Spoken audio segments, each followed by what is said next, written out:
এক ছিল টুনি পাখি। টুনি ছিল খুবই বুদ্ধিমান এবং দুষ্টু। সে একদিন এক বনে উড়ে বেড়াতে গিয়ে দেখলো একটি ডালিম গাছ, যেখানে টকটকে লাল পাকা ডালিম ঝুলছে। বাহ, কি সুন্দর ডালিম ঝুলছে, যাই খেয়ে আসি। টুনি লোভ সামলাতে না পেরে একটাকে ঠোঁট দিয়ে ঠোকা দিল। হঠাৎই গাছের মালিক বাঘ পাখি এসে বলল, এই দুষ্ট পাখি, তুমি আমার ডালিম খাচ্ছ কেন? টুনি তখন বুদ্ধি করে বলল, আমি তো শুধু একটু দেখছিলাম, খাইনি তো।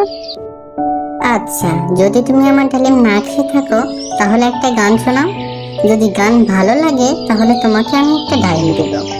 এরপর টুনি তার মিষ্টি গলায় গান গাইতে শুরু করলো। গানের সুর এতটাই মুগ্ধ ছিল যে গান বুড়োর অনেক ভালো লাগলো। ছোট্ট পাখি, মিষ্টি পাখি, টুনি আমার নাম।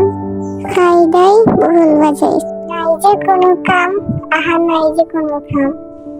বাহ, তুমি অনেক সুন্দর গান গেয়েছো তুমি। এই নাই, তোমাকে একটা নয়, আমি 3টা ডালিম দিলাম।